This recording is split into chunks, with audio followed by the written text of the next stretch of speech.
Even need to ask, but I see some Power Rangers fans out there. If you're a Power Rangers fan, make some noise. Looking good, you look amazing. Well, obviously you've been highly anticipating this next panel. Now, for all of my Mighty Morphin Power Rangers fans, we have the one and only Amy Jo Johnson. She was in the iconic series, as you know, Mighty Morphin Power Rangers. Julie Emrick on the critically acclaimed series Felicity, and Jules Callaghan on the award-winning Canadian series Flashpoint. Give it up for Amy Jo Johnson! I think I came up a little bit too early. What do I do? That's okay though. How are you guys? Oh, look at all you. The costumes are beautiful. I love it. Hi. Oh. I don't think I got an intro, but sorry, that's you okay. didn't get an intro. Y'all had enough of me yesterday, it's fine. How's it going? Thank you for being patient today at my table. I appreciate it. Yeah, here we are. I'm gonna take my coat off. I'm gonna take my coat off, sit down, hang out, stay a while. Take your time, Amy. I'm ready. Here What's for up? you. I'm Jonathan London for Geekscape, and I'm excited to talk to you. I've never actually met you, Amy. I met a lot of the people who are up here on the main stage, and oh, hey, hi, it's like a big hangout party back there. But when people found out that I was moderating a conversation with you, they really got excited. Yeah. Like, there's something about just that role you played in the original team. Yeah. That was my first job I ever had. A lot of people grew up with it. Actually, that's not true. My first job I ever had was scooping ice cream when I was in 6th grade. No, yeah, 6th grade. No, but my first acting job was Power Rangers. I went to school in New York when I was 19 to 20. Then I followed a boy cross country to Los Angeles. This is very embarrassing to say, but I didn't realize that Hollywood was in Los Angeles. I know. It was like its own town in your head. It was so convenient when I got here. I was like, oh my God, this is great. But I literally drove, I guess on the 10, like pretty much a lot of the way. Does the 10 go all the way? Yeah, the 10 will take you Drove right the 10 all the way to the ocean. Put my feet in the sand and I was like, but on my way to the ocean, I saw the Hollywood sign and I got really excited. Anyway, 6 months later, I left because I was like, I don't know if this is working for me.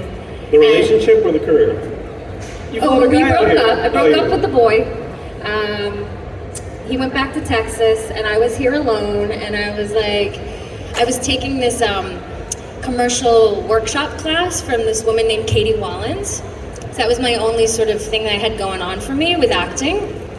But I just sort of was like, I don't know if this is working. And so the night before I moved back to Cape Cod, where I'm from, I met this man in the Hollywood Diner. His name was Walter Rainey, and he was my mentor for the last 30 years. He passed away about a year ago. But he told me, he was like, you have it, you have what it takes. And I was like, and I literally moved home and within 2 weeks moved back because he filled my ego and made me believe in myself. And Katie Wallen said, hey, I'm auditioning for this series. Do you wanna come out? And it's a kid's show. And I know you're a gymnast. So I said, okay. So I went and auditioned and I got the part.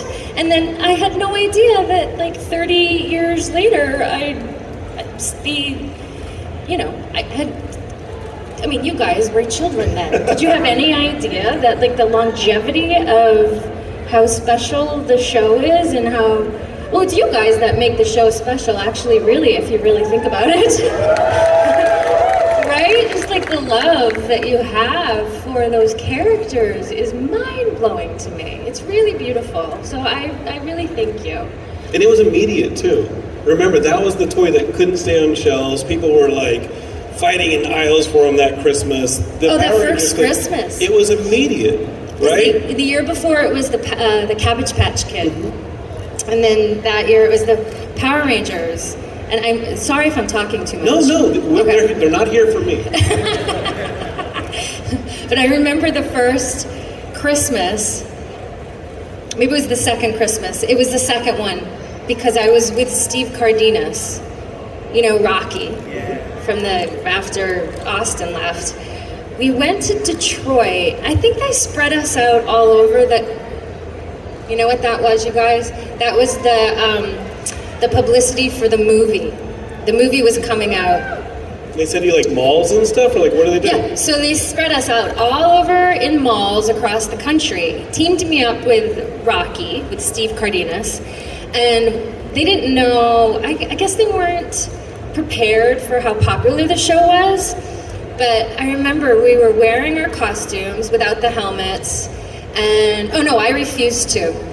To put the helmet on. Yeah. Steve Cardenas had the Red Ranger suit on, and I had like a pink t-shirt or something. And they had us go down this escalator into a sea of people, kind of like this right here, but it was a sea of very angry parents who wanted their toys signed, and there was absolutely no security or anything. And I remember they played the Rocky theme, Eye of the Tiger, as we came down the escalator. Oh yeah, pump up the parents, get them ready to fight each other. That's a great idea. Yeah, and me and Steve are going into this like sea of you know, Rabid people. parents. And I look at him and I go, on 3, run. And we did. We booked it through the mall, all the way to the back, and got in the limo back there. And I was like, and never again am I doing that without like, oh, can I tell one more story? Tell us what Because this one has to do with JDF, and it's fun.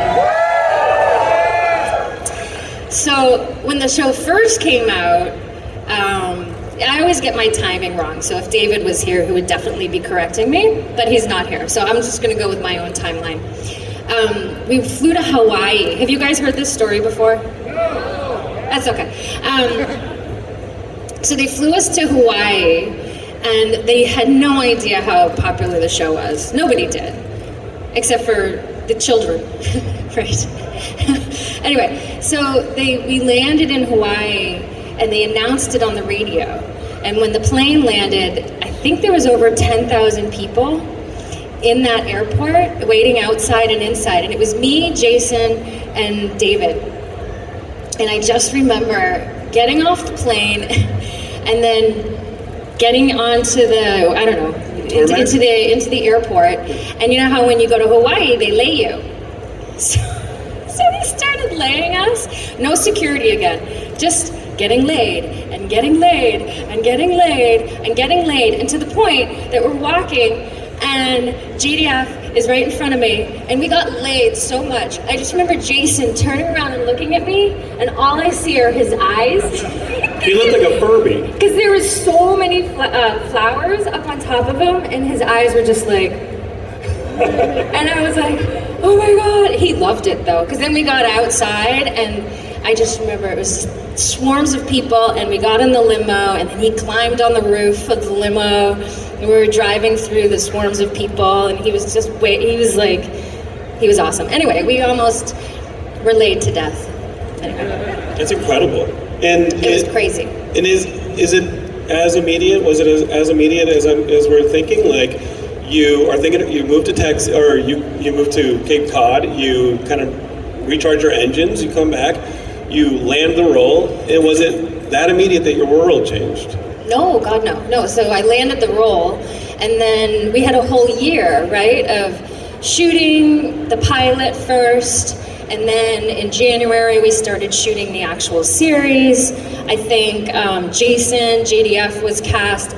He came in on the 14th episode. You guys probably know better than I do, but so he came in before the show's been aired. So we shot for a whole year, just about, and then it aired, and I think like 3 or 4 weeks later, we went and did this thing at Universal Studios, which people know about, where we got there, and I don't know how many people that theater holds, like 4,000, 3,000? We had to do like 7 shows that day, because it closed down the highway. There were so many people going to see us at the amphitheater. That's insane. I had nightmares that night. I did. I had nightmares that there was going to be nuclear war. I think it was very intense for all of us who were not famous. We're just first break, and then suddenly pink spandex on national television. There we go. And Amy, for that year that you're filming, do y'all know do y'all know what you're making? I mean, obviously, no, it was Dino Rangers, and then it was so fun. It was a job. I learned so much. That my whole experience with Power Rangers was certainly a learning curve, a learning experience, like how to hit a mark or how, it just so much. It was almost like going to college in a way, and we partied like we were in college. We did. It was fun. But you're also going to business school in a sense because you're learning how to be a professional actress and you're learning how to basically. Were we? No. Well, the contracts was like pretty. You weren't getting paid a ton, right? And I think the contracts were like. I think it was more money than I had ever made in my entire life, but I think I got $750 an episode. So. With and residuals. It's non-union, no residuals. Oh my God. That's okay. I have Comicons with you guys, and it's fantastic. And did that change over the course of your time on the show? Like, what were the things that changed from that first day where you're like, oh my God, this is turning into a phenomenon? And then the last day, like, what were the changes in both the fans or in making the show? Like, what did you notice the most? Oh, yeah, you know what? I think 152 episodes. I'm not sure exactly how many, but I was there about a year and a half, 2 years. I stayed after Walter, Austin, and Shui left because they wanted it to go union because they were a lot smarter than me. They were a little more business savvy. I had no idea. I was just like, wee! But then I got to a point where, I don't know, I was like, okay, that's enough. Enough of this awesome TV show. I'm ready to go out and to, audition for other things. And I literally didn't get another acting gig for 2 years. Wow. So I don't know, are there any aspiring actors here? We are in Los Angeles. Yeah, so my advice to the 5 people out there, is to focus on the craft and focus on taking acting classes and doing plays, and the business aspect of acting, I think, comes naturally through like the perseverance of getting better at your craft. I think with anything in life, I think that's a good way to look at it.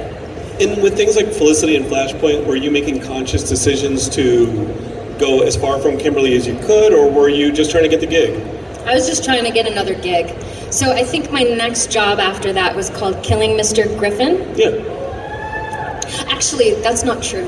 My next job got me in the union, and I played Iowa's Finest with Billy Crudup. Well, I had one scene with Billy Crudup in Prefontaine. What was the movie called? And are there a lot of children here? No. Okay. My one scene was I got to have a sex scene with Billy Crudup, and I was a gymnast, and I was doing a handstand while we had sex. Anyway, we didn't really have sex, guys. That's not how it works. But in my character role was Iowa's Finest. That's pretty different. It was amazing. It was so fun. Uh-huh. Oh my God, Robert Towne directed that movie. It was an experience, and I got in the union. And then the next job after that was Killing Mr. Griffin. Did you always have with Michelle Williams, actually? Well, as you're taking all these different roles, and they're different every time you're doing it, when did the directing bug kick in? When did the directing bug kick in? I think I had the bug earlier than I actually acted on my desire and figuring out my passion. So I actually left Los Angeles when I turned 35 because I was kind of burning out. I was very insecure. I was very focused on what everybody else is doing, and it was affecting me. So I left. I moved to Canada, and I was like, I'm changing my life. I'm not gonna act anymore. But I ended up getting a series called Flashpoint, which brought me to Toronto. And I had it changed my life, really. Well, first of all, I had my daughter during that time, but I also, I feel like I found my confidence while shooting that show. Yeah, has anybody watched Flashpoint?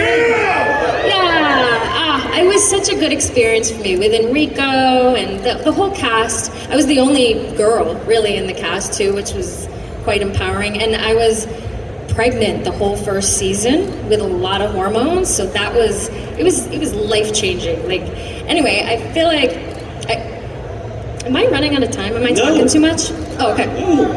So when I first got the role, I didn't feel like I was sitting in my body, if that makes any sense. I felt very just insecure and wishy-washy. But to play Jules on Flashpoint, I had to be a sniper, and I had to be like this confident person, this, you know, and I just remember being pregnant and the producer or Enrico or somebody saying, just like, you know, fake it till you make it. And literally through those 5 seasons, I suddenly just found myself just more grounded in my body, and in my life I felt myself more grounded. Probably becoming a mother, and long story short, during that time I figured out that I wanted to tell stories, and actually acting wasn't fulfilling me or making me super happy. But once I started writing and directing and doing my first short film, I was like, oh my God, this is all I want to do with my life, is to work with other people and make films. I love it so much. I love it. Do you look for opportunities to empower them as a director in the way that you see yourself? Like, okay, what would you tell the 35-year-old actor before Flashpoint? And do you encounter actors like that as a director, where you're like, this is my opportunity to empower them in the way that I was empowered by our role? I don't know. You know what? I've never really thought about that. But I was an insecure actor. I don't think actors are necessarily insecure. I think it really suits some people. For me, it was great training ground for when I have become now a writer and a director. But it wasn't. I wasn't doing exactly what my soul wanted to be doing. So, yeah, if that makes any sense. And you wrote your first film. You didn't write your second film, but writing that first film, where did that come from? Well, I wrote all the shorts, and I don't even know this. Who knows where the space between seed came from? I actually do, but whatever. And then I went to the Canadian Film Centre, and I met a woman named Joanne Sarrazin, and she wrote Tammy's Always Dying, which is the last feature that I did. And I loved the script. It cathartically spoke to me because my dad is a non-functioning alcoholic. He's actually functioning now because he's in a home, but whatever. That's too personal. Sure. But I thought I'd make Tammy's Always Dying because I could really connect to it. And I love taking dark situations and finding some levity in there, and finding, I don't know, a way to just sort of find some lightness within the dark and find the funny as well, because really there's funny in everything. Sure. Yeah. You just directed, it just aired, the episode Superman and Lois that you did. Yeah. You watched Superman and Lois? Did you notice a familiar name on the credits? I know I did. Yeah, so it's a great show. I got to do season 2, episode 6. It's called Tried and True. It was the most exhilarating experience of my life. I loved it so much. I learned so much. I was terrified when I, got the job and walking into it. But I just, this guy Tom Cavanaugh, do you guys know who he is? Oh, yeah. So he directs a ton of them, and he gave me the best advice in the whole world. I'm gonna give it to you guys because I think it's a good way to sort of walk through life, is he said, proceed with gratitude. It carried me through that entire show because everybody there is there to do their best, right? And if you just go through life proceeding with gratitude, it may sound corny, but I'm telling you, it really helps. So anyway, it got me through. But I got to use a 100-foot crane, and the cast was incredible. They were so generous. I loved it. Have you guys seen my episode? Come on now, there's some Superman and Lois fans at LA Comics. So it's season 2, episode 6. It's called Tried and True. Amy, they're telling me to wrap up, and Oh, sorry, we were guys. talking about go with gratitude. Yeah. What are you grateful for? And what are we going to see you write and direct next? Oh, Two okay. questions. What are you grateful Well, right for? now, my heart is so full with everybody who's come to my table, and I just just this weekend, I was so nervous because of everything that's happened recently, and if anything, this weekend has been very healing. I don't know if for anybody else, but it's just been really nice. And I just want to share this thing without crying, but I told somebody this morning that for the first time in my life, I've realized what an autograph holds. Because I didn't get it. I was like, oh, people want autographs. They want my autograph. Oh, okay. But every time someone would come up with something signed by JDF, it buzzed with this energy that he had touched that. And I was like, I get it. Oh my God, I suddenly get it. So I just wanted to share that with you guys. And so thank you for all of your love. That is something to be grateful for. Yeah. And so I've written in the past 2 years during the pandemic, I've written a couple scripts. One is a sort of sexy thriller. And then another one is a love story. And both of those, it takes forever to get a movie off the ground, but I'm working very hard to get both of those movies off the ground. So that's what I'm up to next. So We are cheering for you, Amy. Thank you. And on screen, we're going to see you on screen, maybe? No. Didn't you hear me? No. That is a completely, we're totally cool with it. And once a Ranger, always a Ranger, so we're good with it. Yeah, we're looking forward to seeing what you're writing and directing. That's what I told you, that's what I'm so excited about. Oh, thank you. And he's a director too, by the way. But thank you for your support with that. One of the most incredible things is to have these children, oops, my phone. I want to take a picture with you guys too. Oh. To have children when I was, my first job, have followed my career and watched me transition and change and still be there supporting is just really lovely, and thank you so much. And can we do a weird selfie? Okay. Go for it. Or I can take it, or you want me in it? Hey, there's a young Ray Romano in the photo with you.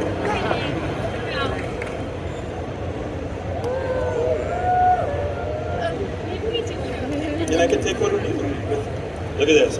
Everybody, I want you to put your hands up and give a big cheer for Amy Jo Johnson, everybody. Hands up. I'll back up. There's a ton of you. No, everybody get your hands up. Let's go. Got a couple of them for you. Let's check the gate and we will move on, everybody. Thank you so much, Amy. Amy Jo Johnson, everybody.